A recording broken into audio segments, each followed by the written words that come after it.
초대교회는 예수님의 죽으심과 부활 그리고 승천하신 이후에 우리를 그냥 구원해 놓고 내버려 두시면 우리가 어린아이 같은 존재거든요.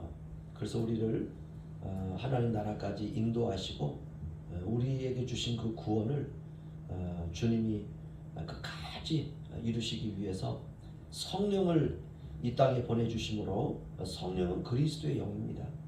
그리스도의 영을 우리에게 보내주심으로 이제 하나님께서 그 백성들 한 사람 한 사람들을 통해서 세워진 공동체가 초대교회입니다.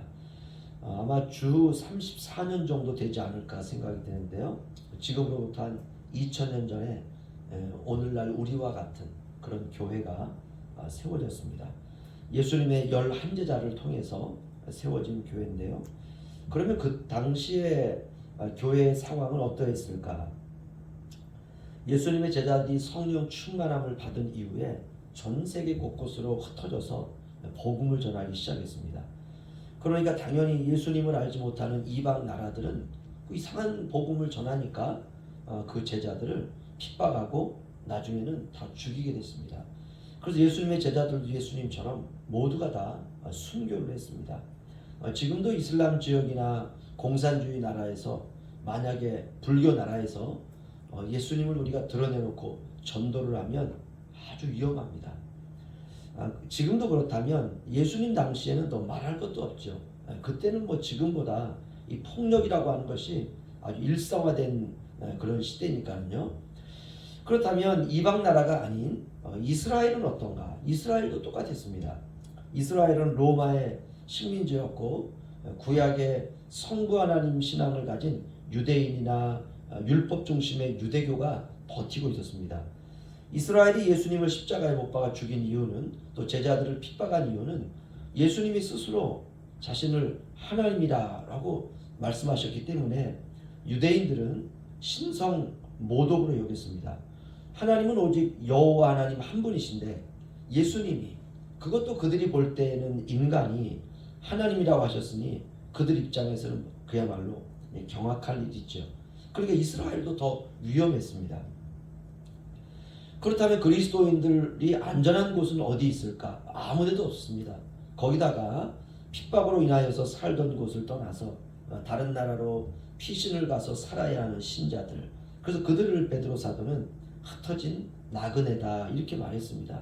그럼 그들은 왜 이렇게 핍박을 받았느냐? 딱 하나입니다. 믿음 때문에, 신앙 때문에, 오직 예수님 때문에. 결국 신앙 때문에 시련과 고통과 고난을 당하며 살게 된 그들에게 베드로 사도는 그들을 권면하고 위로하고 용기를 주고 있습니다. 오늘 12절 13절 제가 읽어드리면요. 사랑하는 자들아, 너희를 연단하려고 오는 불시험을 이상한 일 당하는 것 같이 이상히 여기지 말고 오히려 너희가 그리스도의 고난에 참여하는 것으로 즐거워하라. 이는 그의 영광을 나타내실 때에 너희로 즐거워하고 기뻐하게 하려 함이라. 아멘. 성도들에게 오는 불시험이 있다는 것입니다. 그런데 그 불시험은 너희를 연단하려고 오는 불시험이다 이렇게 표현하고 있습니다. 왜 이런 시련이 있을까? 그럴 때 이상하게 생각하지 말라는 거예요.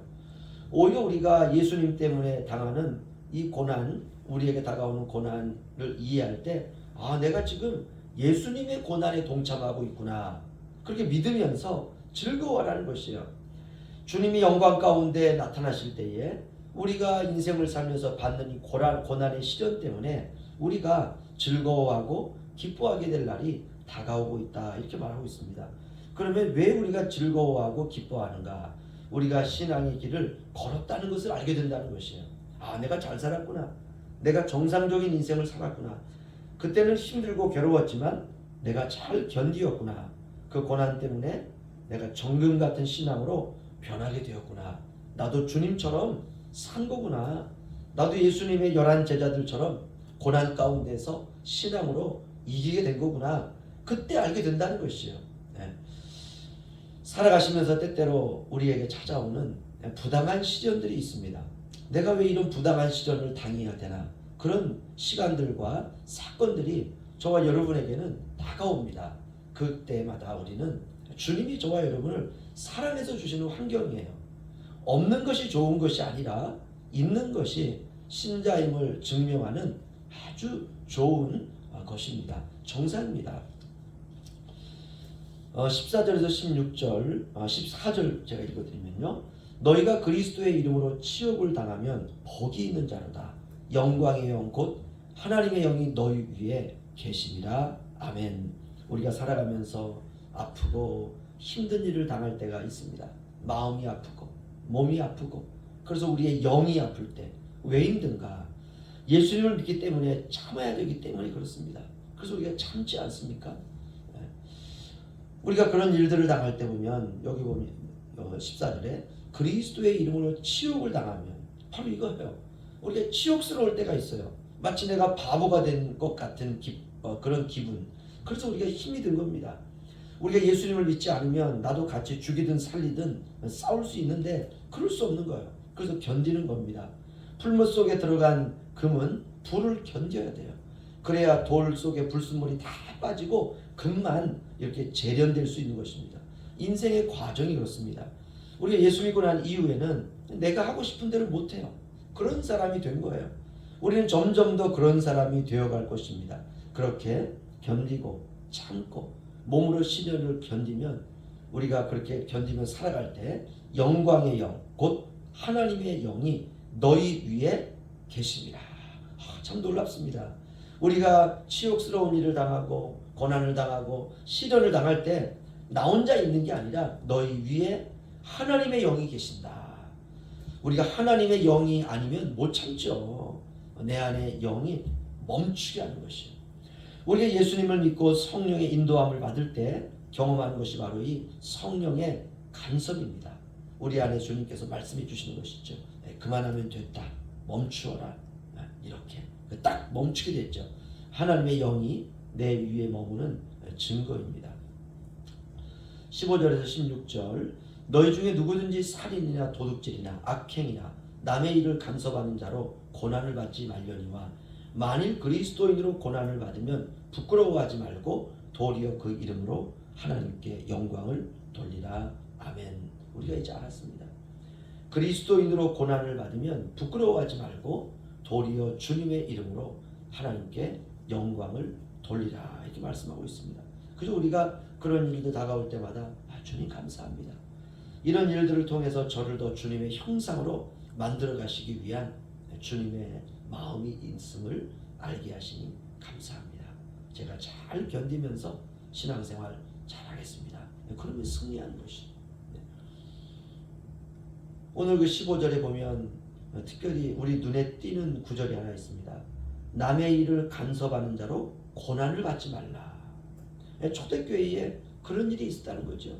사사건건 다른 사람 일을 간섭하고 끼어들고 그러지 말라는 거예요. 그렇게는 우리가 고난을 받지 말라는 것입니다. 오직 주님 때문에 당하는 고난 외에는 절대로 받아서는 안 돼요.